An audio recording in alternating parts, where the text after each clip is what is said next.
Hello friends, ISST world में आपका स्वागत है।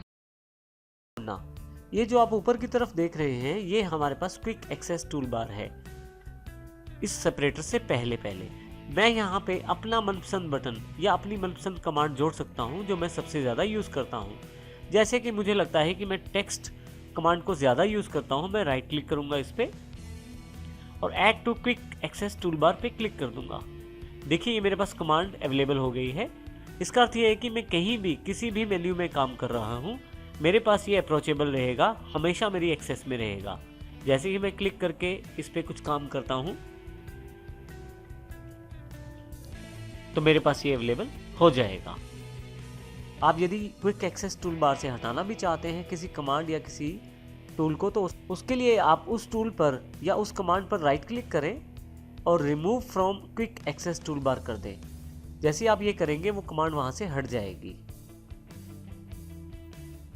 यदि आपके पास पूरा का पूरा इमेज ड्राइंग का जो पूरा का पूरा स्पेस है वो किसी इमेज से भरा हुआ है और आप उसे साफ करना चाहते हैं, जैसे कि यहाँ पे मेरे पास इमेज है जो पूरी पिक्चर पे अवेलेबल है। देखिए मैं इसको जूम आउट करके देखता हूँ, ये देखिए, और मैं इस पूरी इमेज को साफ करना चाहता हूँ तो उसके लिए बड़ा आसान शॉर्टकट है Ctrl+A। आप जैसे ही Ctrl+A का प्रयोग करेंगे आपके पास देखिए पूरी की पूरी इमेज वाले स्पेस को, पूरे के पूरे ड्राइंग स्पेस को एक डॉटेड बॉर्डर के साथ कवर कर दिया गया है। यहाँ ध्यान से देखें आप। और अब मैं यदि डिलीट बटन का प्रयोग करूँ तो सारा का सारा जो इमेज है वो साफ हो गया है। इस प्रकार से Ctrl+A के साथ और डिलीट के साथ आप फटाफट से सारे के सारे इमेज को डिलीट कर सकते हैं। यदि आप ब्रश के साथ डिज़ाइन करना चाहते हैं और आपको लगता है कि कर्सर का साइज़ या ब्रश का साइज़ छोटा है तो उसको आप कंट्रोल के साथ प्लस की का प्रयोग करते हुए बड़ा कर सकते हैं। जैसे कि यहाँ पे मैं कुछ ड्रॉ करना चाहता हूँ तो देखिए ब्रश का साइज़ छोटा होने के कारण कुछ इस प्रकार की डिज़ाइन आया है, परंतु यदि मैं कंट्रोल के साथ प्लस दबाऊँ तो मैं इस साइज़ को बड़ा कर सकता हूँ।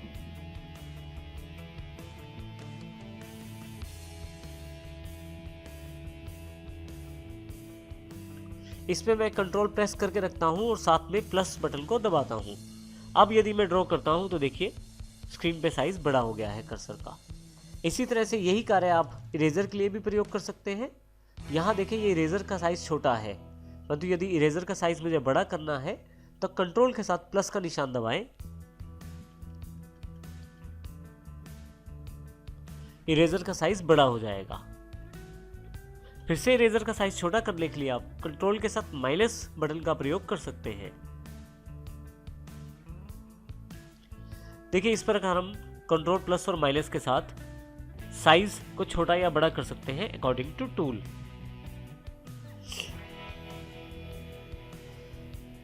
कोई भी इमेज ड्रॉ करने पर आप उसका एक कस्टम पैटर्न भी बना सकते हैं। जैसे मैंने यहाँ पे एक स्टार ले लिया है और अब मैं इसको सिलेक्ट टूल से सिलेक्ट कर लेता हूँ।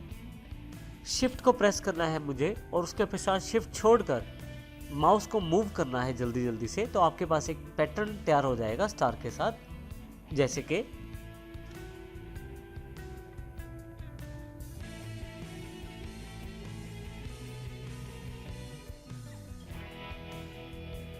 तो इस प्रकार से आप एक रैंडम पैटर्न जनरेट कर सकते हैं अपनी किसी इमेज के आधार पे।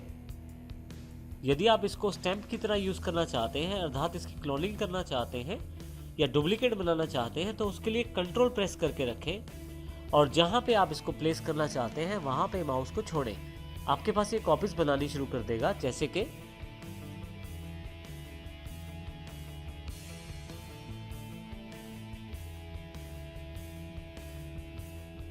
सबसे पहले मैं इसको सिलेक्ट कर लेता हूं।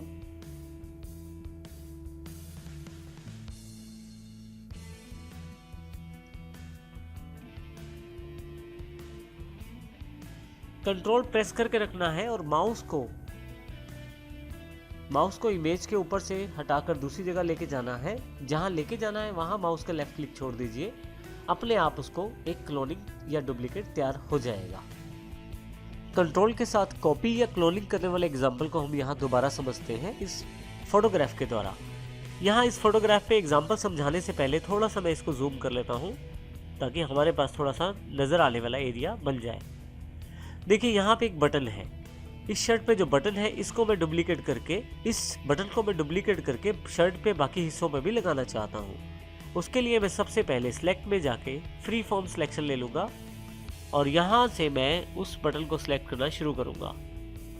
जैसे ही सिलेक्ट हो गया है, अब मैं कंट्रोल बटन प्रेस करूँगा और उसके पश्चात जहाँ जहाँ माउस मैं छोड़ूंगा वहाँ पे ये बटन डुप्लीकेट हो जाएगा। जैसे कि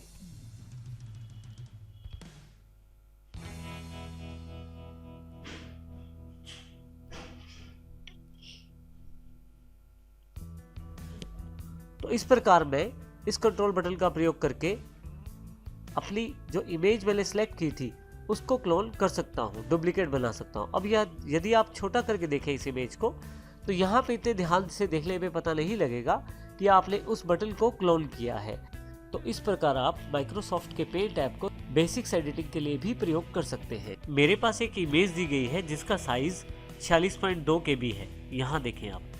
लेकिन कई बार जॉब भरते समय, चाहे वो गवर्नमेंट जॉब हो या प्राइवेट जॉब हो, ऑनलाइन फॉर्म भरते समय उनकी कुछ रिक्वायरमेंट रहती है कि फ़ोटो का साइज़ कितना होना चाहिए। आप ये रिसाइज के द्वारा सेट कर सकते हैं। जैसे यहाँ मैं रिसाइज पिक्सल के द्वारा सेट करना चाहता हूँ। मेरे फॉर्म के लिए जो बोला गया है वो पिक्चर का साइज़ 200 बाय 300 होना चाहिए। तो यहाँ पे मैं 200 कर देता हूँ और नीचे 259 अपने आप आ जाएगा क्योंकि मेंटेन एस्पेक्ट रेशो पे क्लिक किया हुआ है।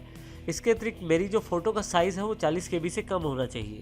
अभी मेरी फ़ोटो का साइज़ 46.2 है। मैं इसे ओके कर देता हूँ और फाइल को सेव कर देता हूँ। यदि आप ध्यान दें तो नीचे साइज़ जो है 38.1 KB हो गया है और मेरा जो फ़ोटो है उसका साइज़ भी छोटा हो गया है जो रिक्वायर्ड साइज़ था। इस प्रकार से आप अपने फॉर्म के अनुसार अपने फ़ोटो का साइज़ छोटा कर सकते हैं।